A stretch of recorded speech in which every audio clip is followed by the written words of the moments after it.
और इस निमित्त वर्षभर संघ ने जो कार्यक्रम आयोजित किए हैं उनका सूत्रपात करने वाले इस विजयादशमी उत्सव के निमित्त हम सब एकत्रित लोगों के बीच में आज के हमारे प्रमुख अतिथि महोदय भूतपूर्व राष्ट्रपति जी आदरणीय रामनाथ जी कोविंद,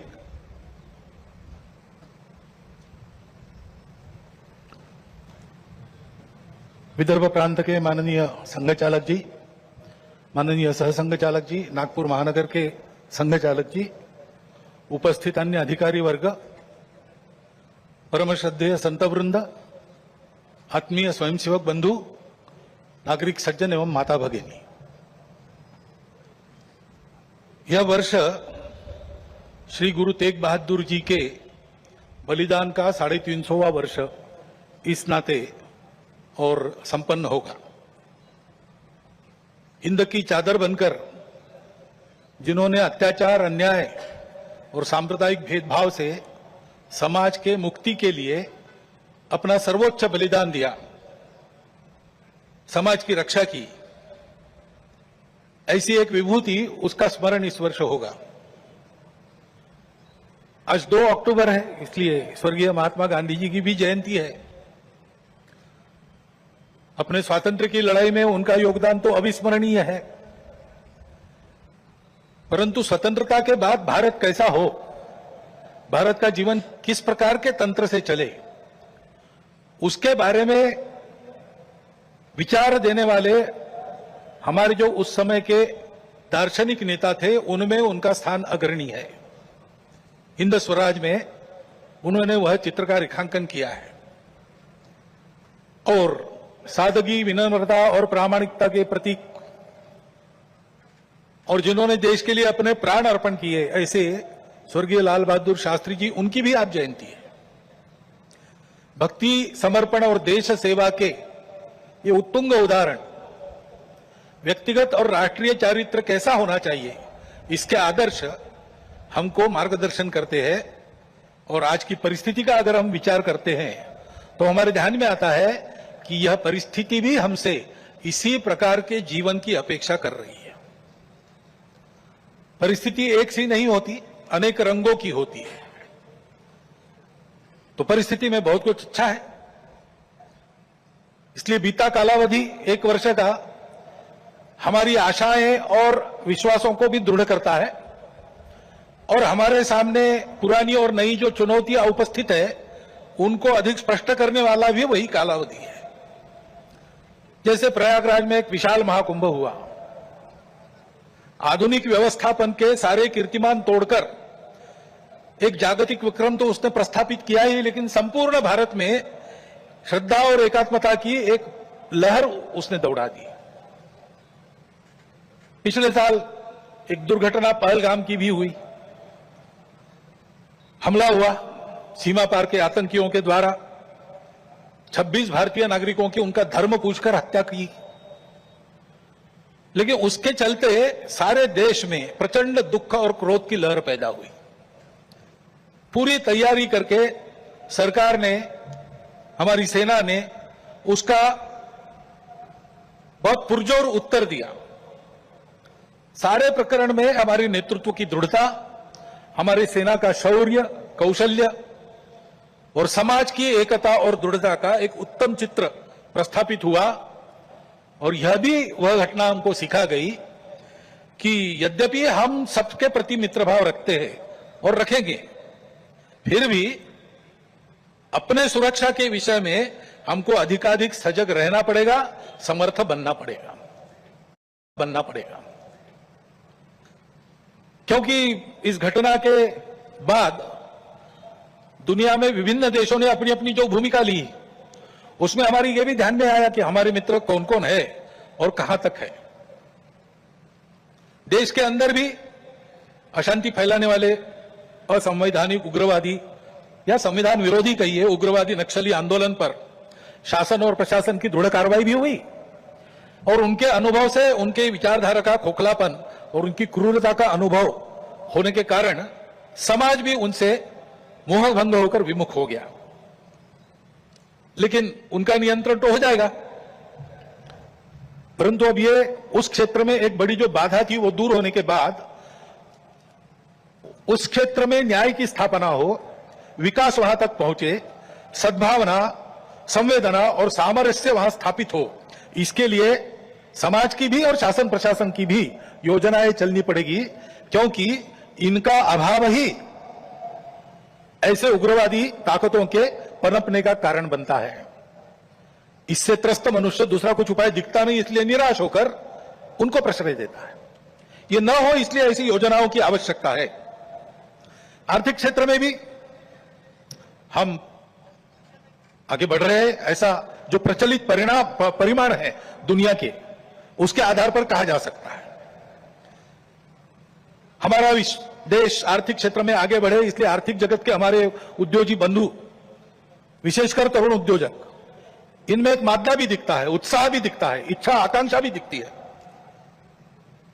परंतु ये जो प्रचलित अर्थ प्रणाली है सारी दुनिया में वही है, तो सारी दुनिया के अनुभव में उसके कुछ दोष भी आ रहे हैं। विकास के इस प्रकार के पद्धति से अमीरी और गरीबी का अंतर बढ़ता है, आर्थिक सामर्थ्य कुछ चंद हाथों में एकत्रित होता है, शोषण करने के लिए एक नया सुरक्षित तंत्र इसमें से खड़ा हो सकता है, चिंता नहीं की तो। पर्यावरण के हानि की समस्या खड़ी हो जाती है और मनुष्यों के आपसी व्यवहार में कई प्रकार की व्यापारिक दृष्टि और अमानवीयता की बातें प्रवेश कर जाती है। इन दोषों की बाधा हमें नहीं होनी चाहिए, इसलिए भी कि अभी हाल में अमेरिका ने जो नई टैरिफ नीति अपनाई, उनके अपने हित के लिए अपनाई होगी, लेकिन उसकी मार तो सभी पर पड़ रही है। इसलिए यह सारा परिदृश्य अथवा यह सारी प्रचलित पद्धति उस पर हम निर्भर हो जाए ऐसी नहीं है। विश्व का जीवन परस्पर निर्भरता से ही चलता है। राष्ट्रों में आपस में सब प्रकार के संबंध होने पड़ते हैं। अकेला राष्ट्र अलगाव में, आइसोलेशन में जी नहीं सकता। परंतु ये निर्भरता मजबूरी में ना बदल जाए, क्योंकि वो कब बदलेगी, कैसे बदलेगी, उसका कोई पता नहीं। और इसलिए इस निर्भरता को मानते हुए, विश्व जीवन की एकता को मानते हुए, हमको इसको मजबूरी न बनाते हुए जीना अगर है तो स्वदेशी और स्वावलंबन का कोई परिणाम नहीं, कोई पर्याय नहीं। हमको आत्मनिर्भर होना पड़ेगा, स्वावलंबी जीवन जीना पड़ेगा, स्वदेशी का उपयोग करना पड़ेगा, और फिर भी अंतरराष्ट्रीय संबंधों का सब प्रकार के, राजनयिक हो, आर्थिक हो, व्यापारिक हो, इन सबका जतन हमको करना पड़ेगा। लेकिन उसमें मजबूरी नहीं होगी, हमारी अपनी इच्छा होगी, हमारा अपना सद्भाव होगा, ऐसा हमको बनना पड़ेगा। प्रचलित पद्धति जो है उसके दुष्परिणाम हमारे यहां भी दिखते हैं। अभी हाल में ही जो खबरें पिछले 1-2 साल से चल रही है, प्रत्यक्ष हम देख रहे हैं हिमालय के क्षेत्र में कैसे चल रहा है। वर्षा का अनियमित होना तो सर्वदूर है, प्रकृति के प्रकोप भी बढ़ गए हैं, भूस्खलन होता है, अप्रत्याशित वर्षा होती है, हिमनदियां सूख रही है। ऐसे परिणाम गत 3-4 वर्षों में तीव्र होते चले जा रहे हैं। ये हिमालय हमारे लिए सुरक्षा की दीवार और दक्षिण पूर्व एशिया के लिए उसका पूरा जलस्रोत हिमालय से ही आता है। अगर प्रचलित विकास की पद्धति में से इन सारी बातों को और प्रोत्साहन मिलता हो होने के लिए, तो उस नीति का हमको पुनर्विचार करना पड़ेगा, क्योंकि हिमालय की आज की अवस्था एक खतरे की घंटी बजा रही है। प्राकृतिक उथल पुथल है तो जनजीवन में भी उथल पुथल दिख रही है। श्रीलंका में, बाद में बांग्लादेश में, बाद में नेपाल में, हमारे पड़ोसी देशों में भी हमने इसका अनुभव किया। अब कभी कभी हो जाता है, प्रशासन जनता के पास नहीं रहता, संवेदनशील नहीं रहता, लोकाभिमुख नहीं रहता, उनकी जनता की अवस्थाओं को ध्यान में रखकर नीतियां नहीं बनती, तो असंतोष रहता है। परंतु उस असंतोष को इस प्रकार व्यक्त होना, यह किसी के लाभ की बात नहीं है। अभी प्रमुख अतिथि महोदय ने कहा, 25 नवंबर के भाषण की याद की, उसमें इस प्रकार के जो आंदोलन है जिसमें इतनी सारी हिंसा और विनाश होता है, डॉक्टर अंबेडकर साहब ने उसको ग्रामर ऑफ अनार्की कहा है। प्रजातांत्रिक मार्गों से भी परिवर्तन आता है, ऐसे हिंसक मार्गों से परिवर्तन नहीं आता है। एक उथल पुथल हो जाती है लेकिन स्थिति यथावत रहती है। पूरे दुनिया का अभी तक का इतिहास देख लीजिए, जब से ये उथल पुथल वाली तथाकथित रिवॉल्यूशंस, क्रांतियां आई, किसी क्रांति ने अपने उद्दिष्ट को प्राप्त नहीं किया। राजा के खिलाफ फ्रांस की राज्य क्रांति हुई, उसका परिणाम क्या हुआ? नेपोलियन बादशाह बन गया, वही राजतंत्र कायम रहा। इतनी सारी तथाकथित साम्यवादी क्रांतियां हुई, सब साम्यवादी देश आज पूंजीवादी तंत्र पर चल रहे हैं जिसके खिलाफ क्रांति हुई। ऐसे हिंसक परिवर्तनों से उद्देश्य नहीं प्राप्त होता है, उल्टा इस अराजकता की स्थिति में देश के बाहर की स्वार्थी ताकतों को अपने खेल खेलने का मौका मिलता है। और इसलिए हमारे पड़ोसी देशों में जो उथल पुथल हो रही, ये हमारे ही देश है, वे हमसे दूर नहीं है। कुछ वर्ष पूर्व भारत ही थे, हमारे अपने हैं। उनमें इस प्रकार की अस्थिरता उत्पन्न होना, ये हमारे लिए, हम केवल उनके पड़ोसी है इसलिए नहीं, वो सब हमारे अपने देश है, इसलिए चिंता का विषय है। हितरक्षण से भी ज्यादा ये जो हमारा आत्मीयता का संबंध है, अपनेपन का संबंध है, उसके चलते ये चिंता होती है। परिस्थितियां ऐसी है, जैसा मैंने कहा, दोनों प्रकार है। सुखदायक रूप बहुत दिखता है, सुख सुविधा बढ़ी, मनुष्य के ज्ञान की, विज्ञान की प्रगति हुई, व्यवस्थाएं आरामदायक बनी, राष्ट्र पास आए, माध्यमों के जरिए भी और आर्थिक लेन देन के जरिए भी। परंतु इस परिवर्तन की, विज्ञान और तकनीकी की गति इतनी ज्यादा है कि मनुष्यों की गति का बदलने की और उसका तालमेल नहीं बैठ रहा है।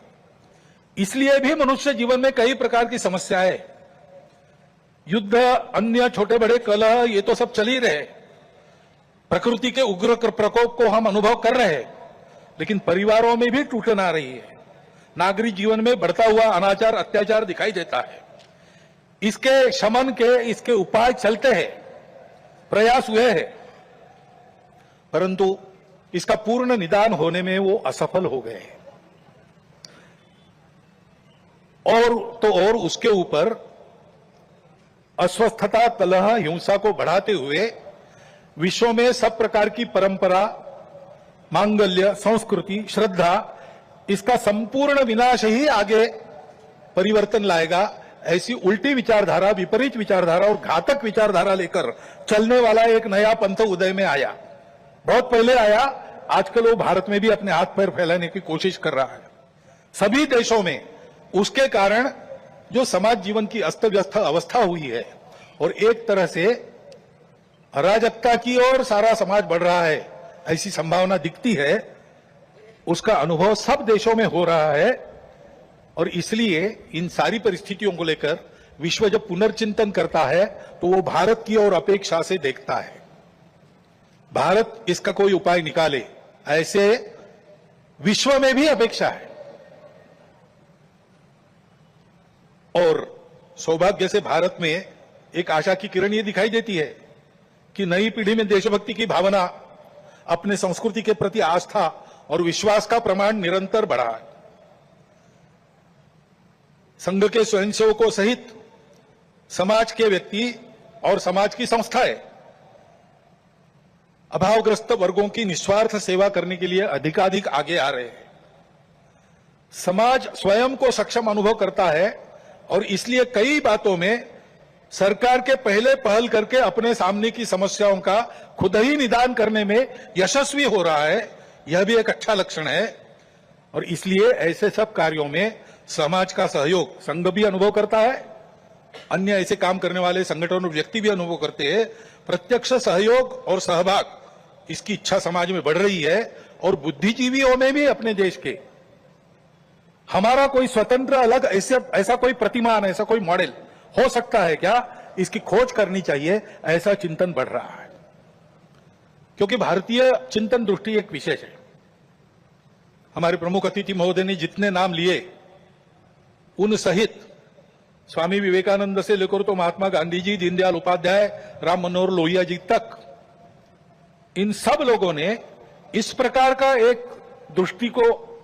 की दृष्टि को सामने रखते हुए कुछ चिंतन दिया है। उसकी तफसील उसके अलग अलग होंगे, परंतु उसकी दिशा एक ही है। आधुनिक विश्व के पास जो दृष्टि है वो गलत नहीं है, लेकिन अधूरी अवश्य है। मानव का भौतिक विकास होता है, नैतिक विकास की ओर ध्यान नहीं रहता है। विकास होता है, पर्यावरण की ओर ध्यान नहीं रहता। विकास होता है, कुछ लोगों का होता है, कुछ का नहीं होता। आज अमेरिका का जीवन विकसित माना जाता है, उसको आदर्श मानकर हम चले भारत के लोग, और हमने चाहा कि भारत अमेरिका जैसा जीवन जिए। तो कुछ अभ्यासक कहते हैं हिसाब करके ऐसा जीवन जीने के लिए और 5 पृथ्वियों की आवश्यकता लगेगी। ये विकास कैसे होगा? ये हो नहीं सकता। प्रगति के साथ साथ इसी के कारण नई नई समस्याओं को हम झेल रहे, जो प्राण संकट बन रही है। दृष्टि का अधूरापन ही इसके लिए कारण है। हमारी दृष्टि है, हमारी दृष्टि भौतिक विकास के साथ साथ मन, बुद्धि और आध्यात्मिकता का विकास कर सकती है, करती है। व्यक्ति के साथ साथ मानव समूह और सृष्टि का भी विकास साधने वाली हमारी दृष्टि है। मनुष्य की आवश्यकताओं, इच्छाओं के अनुरूप आर्थिक स्थिति, इच्छा पूर्ति हो सबकी, ऐसी व्यवस्था, उसके साथ साथ ही समूह के प्रति और सृष्टि के प्रति कर्तव्य बुद्धि और अपनेपन का साक्षात्कार व्यक्तियों में जगाने की शक्ति हमारी इस दृष्टि में है। सहस्रों वर्षों तक विश्व में इस दृष्टि के आधार पर हमने एक सुंदर, समृद्ध, शांतिपूर्ण, परस्पर संबंधों को पहचानने वाला और मनुष्य और सृष्टि का, मनुष्य और समूह का सहयोगी जीवन ऐसे प्रस्थापित किया था। आज विश्व के आवश्यकताओं की पूर्ति करते हुए उनकी समस्याओं का निराश करने का शाश्वत निदान देने वाली एक नई रचना को विश्व आवश्यक मान रहा है, भारत से अपेक्षा कर रहे हैं, और नियति शायद यही कार्य हम भारतवासियों से चाहती है कि हम अपने उदाहरण से विश्व को एक नया ऐसा रास्ता दें।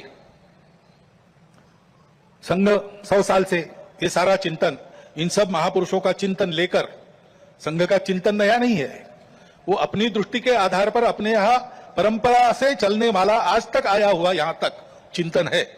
उस चिंतन को लेकर संघ 100 साल से काम कर रहा है। समाज जीवन के विभिन्न आयामों में, संगठनों में, संस्थाओं में, स्थानीय स्तर पर भी, व्यक्तिगत पहल से भी स्वयंसेवक सक्रिय है।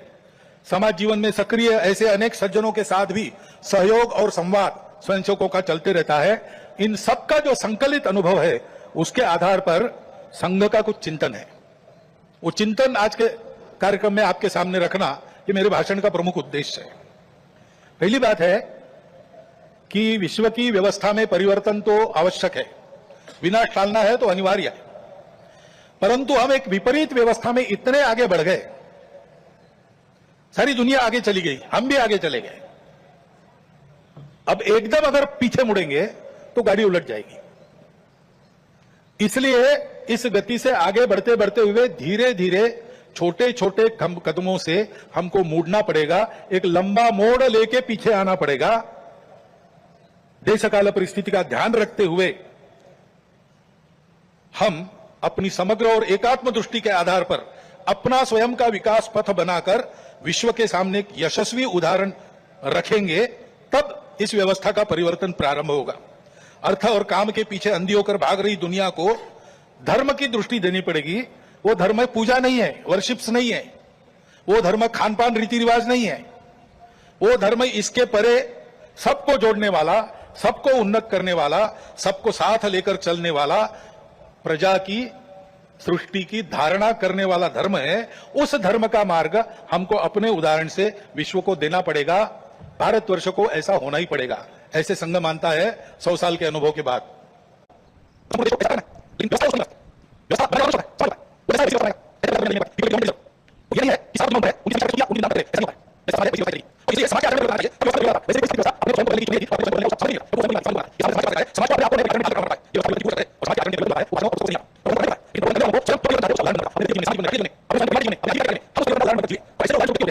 है, विश्वास बुद्धि है, जिनका प्रामाणिकता है, संपूर्ण समाज को प्रदान करने के लिए उस आर्थिक के लिए जाता है। ऐसा स्थानीय नेतृत्व देने वाले व्यक्ति को चाहिए। उन्हें क्या करना है? और इसके अंदर है व्यक्ति निर्माण से समाज परिवर्तन और समाज परिवर्तन से व्यवस्था परिवर्तन। यदि देश में